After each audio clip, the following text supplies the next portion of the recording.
सामान्य वर्ग को 10% आरक्षण दिए जाने के लिए मोदी सरकार द्वारा पेश किया गया बिल लोकसभा से पास होने के बाद राज्यसभा में अटक गया है। वहीं इस मुद्दे पर तमाम लोग अलग अलग अपनी प्रतिक्रियाएं दे रहे हैं। भीम आर्मी के चीफ चंद्रशेखर आजाद ने भी इस निर्णय को लेकर मोदी सरकार और बहुजन समाज से आने वाले सांसदों पर बड़ा हमला बोला है। चंद्रशेखर ने बहुजन समाज से आने वाले सांसदों को इस बिल का समर्थन करने की वजह से हरामखोर और दलाल तक कह डाला। वहीं उन्होंने आबादी के हिसाब से आरक्षण की मांग की है और चंद्रशेखर ने क्या क्या कहा है आप भी सुनिए। बाबा साहब ने संघर्षों के बाद हमें एक अधिकार दिए। इतने संघर्ष किए, इतना त्याग किया, इतनी कुर्बानियां की, इतना बलिदान दिया, इतना अपमान सहा, इतने बुरे माहौल में, इतने बुरे इस तरह के समय में हमें एक अधिकार दिए। आज वो छीन रहे हैं। भीम आर्मी का निर्माण भारत के संविधान की सुरक्षा के लिए हुआ और उसको पूर्ण रूप से देश में लागू कराने के लिए, और वंचितों पर जिस तरह के अत्याचार होते हैं उन अत्याचारों से छुटकारा दिलाने के लिए, न्याय के लिए। आज भीम आर्मी के उद्देश्य को चोट पहुंची। किस लिए सब जानते हैं। देश में वर्तमान की केंद्र सरकार ने 10% आरक्षण का फॉर्मूला अपर कास्ट के लिए आर्थिक आधार पर लागू करने की पहल की और वो संसद में पास हो गया। मात्र 3 सांसद ऐसे हैं जिन्होंने उस पर साइन नहीं किए। बकाया वो सभी एमपी जितने भी थे सबने वो साइन किया। यानी कि बाबा साहब के संविधान की हत्या करने में सब लोग साथ हैं और सब लोग मिलकर कर रहे हैं। बहुत सारे दलित नेता भी इसमें सपोर्ट कर रहे हैं। सारी पार्टियां, राजनीतिक दल सब सपोर्ट कर रहे हैं। मोस्टली कह रहे नहीं होना चाहिए, अपर कास्ट को मिलना चाहिए, आर्थिक आधार पे होना चाहिए। अच्छी बात है, आपकी राजनीतिक रोटियों में ये हो सकता है फायदेमंद हो, आप कर सकते हैं। सवाल एक, आज मैं लाइव क्यों आया?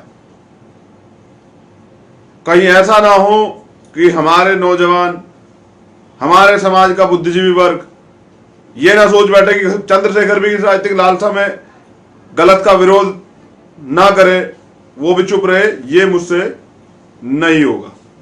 मैं गलत का विरोध करूंगा, हमेशा करूंगा। संविधान पे जो हमला होगा उसका विरोध करूंगा, तटस्थ विरोध करूंगा। तब तक करता रहूंगा जब तक वो हमला खत्म ना हो, और लड़ूंगा। संघर्ष करना हमने साहब काशी नाम से, दशरथ मांझी से, बिरसा मुंडा से सीखा है। जिस मनुवाद के खिलाफ हम लोग लड़ रहे थे, आज उसी के पूरक हम लोग हो चुके। मेरा सबसे पहला सवाल, जिन हरामखोर SC ST के एमपीओ ने उस अध्यादेश पे सिग्नेचर किए हैं, उस प्रस्ताव पे सिग्नेचर किए हैं जिसमें लिखा गया है कि आर्थिक आधार पर अपर कास्ट को रिजर्वेशन देना चाहिए। अब लड़ाई हमारे अपर कास्ट से नहीं है। पहली अभी लड़ाई है उन गद्दारों से जिनको समाज ने वोट देके, समाज ने ताकत देके, बाबा साहब ने राजनीतिक हथियार देके, राजनीतिक आरक्षण के दम पे जो वहां गए, और आज उन हरामखोरों ने, नक्कारों ने, मक्कारों ने, गद्दारों ने आज उस पर साइन करके साबित कर दिया कि वो गुलाम है, वो भड़वे हैं। ऐसे लोगों से मुझे तकलीफ है। ये जो हमें मिला है इसके लिए हमारे महापुरुषों ने संघर्ष किया है, लेकिन कुछ दल्लों ने आज हमारे अधिकारों को चोट पहुंचाई है अपनी राजनीतिक रोटियां सेकने के लिए। सारे कान खोल के सुन लो, जितने एमपी आप मेरी बात को सुनोगे। राजनीतिक नसबंदी इसी बार सबसे पहले तुम गुलामों की करेगी भीम आर्मी। तुम अगर विरोध करते 131 SC ST के एमपी तो कभी ये नहीं होता अगर तुम लोग इसका विरोध करते, लेकिन तुमने साबित किया कि तुम गुलाम हो। आजाद भारत में बाबा साहब के संविधान में मिले हुए अधिकारों के बाद तुम लोग गुलाम हो। तुम्हारा इलाज सबसे पहले भीम आर्मी करेगी। तुम हमारे अधिकारों को छीनने में उनकी मदद कर रहे हो, संविधान की हत्या में उनकी मदद कर रहे हो। तुम्हारा इलाज होना जरूरी। ये मैसेज था उनके लिए जिन्होंने वहां साइन किए। अपर कास्ट के लोग तो करेंगे, उनका तो वो है, उनका तो अधिकार है वो करें। जनरल कास्ट के लोग बड़े खुश हैं, होना भी चाहिए। सब लोग समर्थन कर रहे हैं आर्थिक आधार पर आरक्षण का, कीजिए। मैं भी करता हूं, बड़ा समर्थन करता हूं। तुम तो 10% के लिए कह रहे, मैं कहता हूं उनको 15% रिजर्वेशन दो। जनरल को, सामान्य जाति को 15% आरक्षण इस देश में मिलना चाहिए, ये मेरी मांग है। तुम तो 10% कह रहे हो, तुम उनके सच्चे तेसी का, मैं उनका सच्चा तेसी। मैं कह रहा हूं अपर कास्ट को इस देश में 15% रिजर्वेशन मिले उनकी आबादी के हिसाब से। 10 क्यों दे रहे हो भाई, धोखा क्यों कर रहे हो उनके साथ? 15% आबादी है, 15% आरक्षण दो। और 85% आबादी हमारी है, हमें 85% आरक्षण दो। जितनी आबादी ओबीसी की है उनको ओबीसी के आबादी पे आरक्षण दो, जितनी मुस्लिम भाइयों की उसकी आबादी पे दो, जितनी बुद्धिस्टों की है, ईसाइयों की है, जितनी दलित समाज की है उनकी सबकी आबादी पे आरक्षण दो। लेकिन बुद्धिजीवी इस पे नए नए राग अलप रहे हैं, ये ऐसा हो सकता है, इसका फायदा होगा, इसका नुकसान होगा, इसका ये होगा, इसका वो होगा। लेकिन मैं बता दूं आपको जो मेरा दिल कहता है, मुझे लगता है कि ये बड़ी साजिश हो रही है। क्या साजिश है? साजिश ये है, किसी तरह से, क्योंकि राजनीतिक दल का अपर कास्ट का जो 1% वोट उन्हें मिलता होगा, आधा % वोट मिलता होगा बहुजन दलों को, उनको लिए कह रहा हूं मैं, वो विरोध ना करें, अपर कास्ट नाराज ना हो जाए, इसलिए वो चुप है।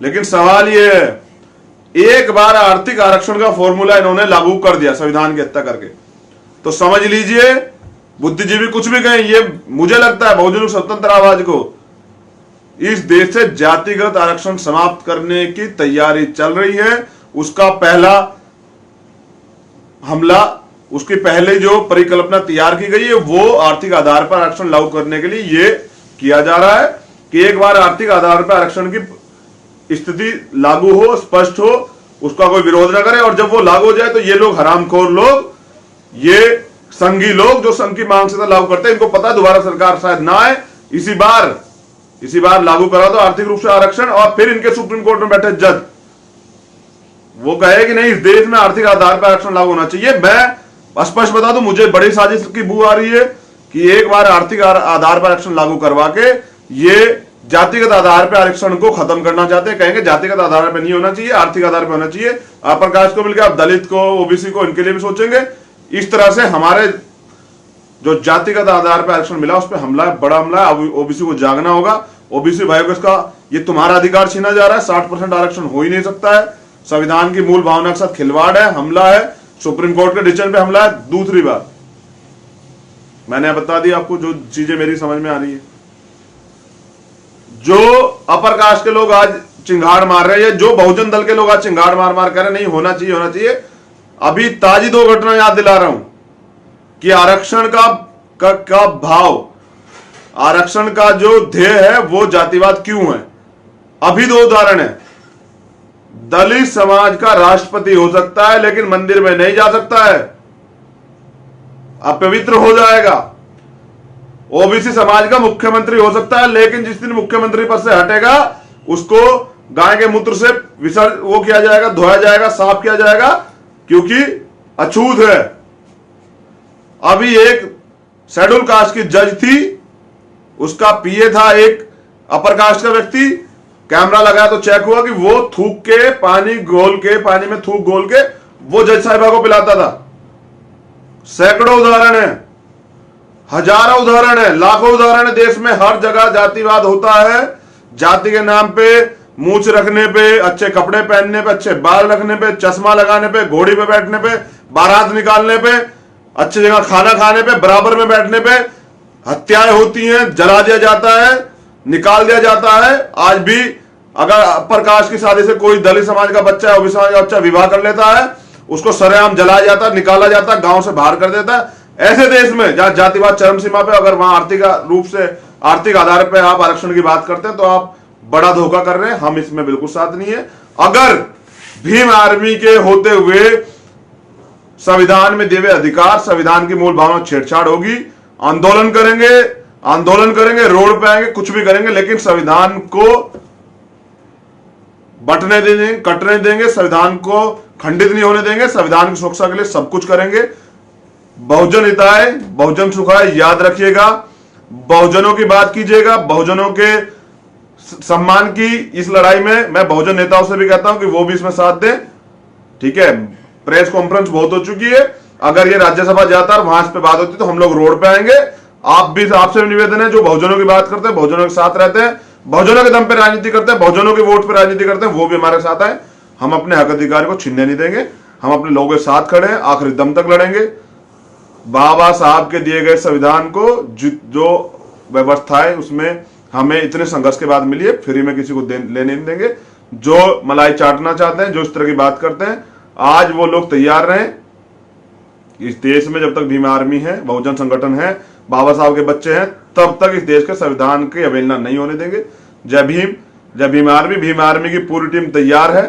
अगर हमारे संवैधानिक अधिकार को छेड़खानी होगी, बाबा साहब के संविधान को तोड़ मोड़ने का काम किया जाएगा, उसे हटाने का, उसे बदलने का काम किया जाएगा, तो भीम आर्मी आंदोलन करेगी, संवैधानिक आंदोलन करेगी, लड़ेगी, संघर्ष करेगी, लेकिन बाबा साहब के दिखाए रास्ते पर चल के बाबा साहब संविधान को सुरक्षित रखेगी, उसको पूर्ण रूप से लागू कराने के लिए तटबद्ध रहेगी। जय भीम, जय भीम आर्मी।